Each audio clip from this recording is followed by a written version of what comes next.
वैदिक पर्सपेक्टिव के इस YouTube चैनल को सब्सक्राइब करें, वीडियो को लाइक व शेयर करें। याति देवः प्रवता याति उतवता याति शुभ्राभ्याम यजतो हरिभ्याम आदेवो याति सविता परावतो अप विश्वादुरिता बाधमानः। इस मंत्र का हिंदी अनुवाद है।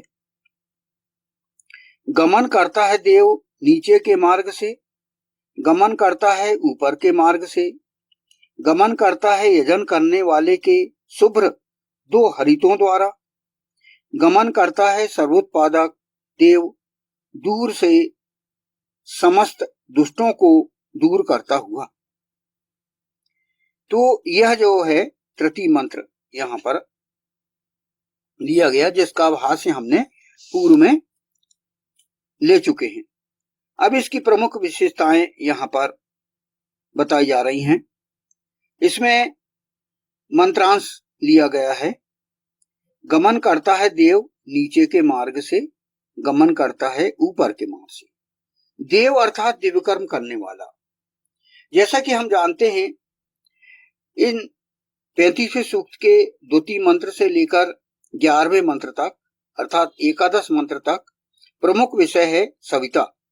सविता अर्थात सर्वोत्पादक, वह ईशान परम परमात्मा ईश्वर, और सर्वोत्पादक यहाँ पर सविता से है वह सृष्टि का अध्यक्ष परम पुरुष विष्णु, और उसे ईश्वर ने, ईशान परम परमात्मा ने इस सृष्टि का अध्यक्ष नियुक्त किया है। विभिन्न मंत्रों में हमने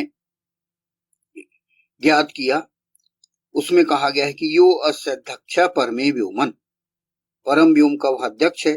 और जैसे कि परम व्योम, व्योम और मायाव्योम सब तीनों की व्यवस्था वह परम पुरुष विष्णु देखता है, और वह किस प्रकार दुष्टों का विनाश करता है, सत्पुरुषों की रक्षा करता है, धर्म का संस्थापन करता है।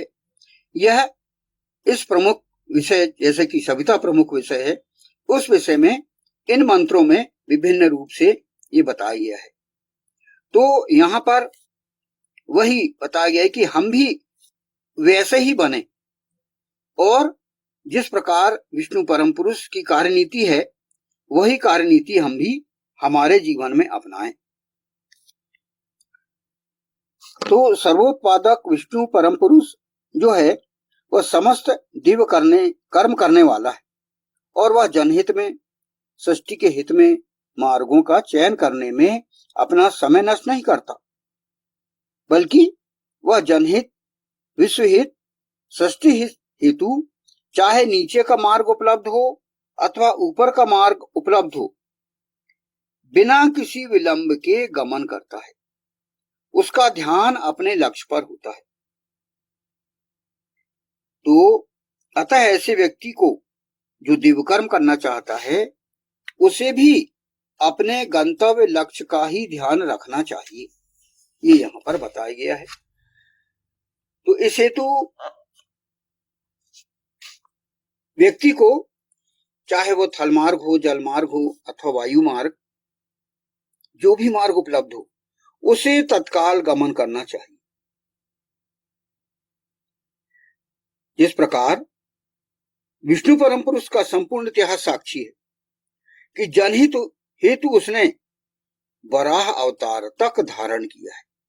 तो यह उसकी विशेषता है कि आप अपने जनहित के लिए अपने सम्मान का ध्यान न रखते हुए जनहित पर विशेष लक्ष्य आपका होना चाहिए, कि जनहित होना चाहिए।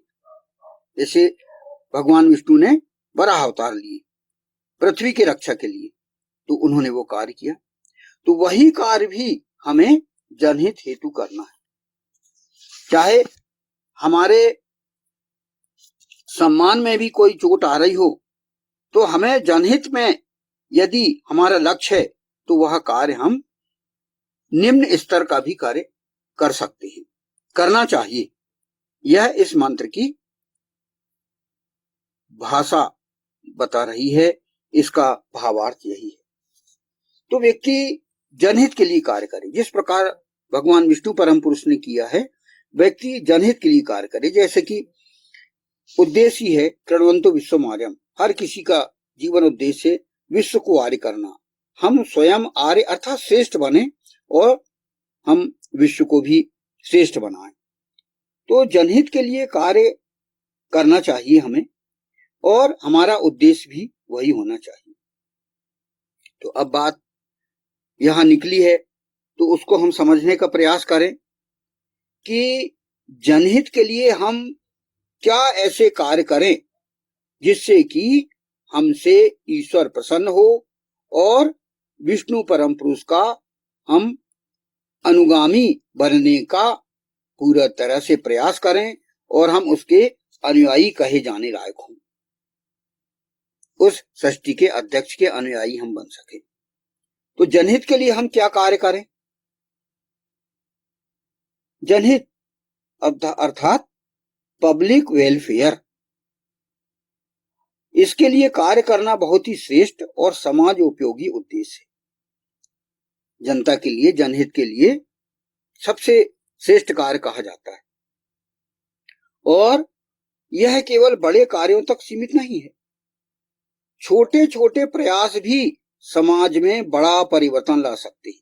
इसलिए कहा है आप जो है छोटे छोटे कार्य भी करिए।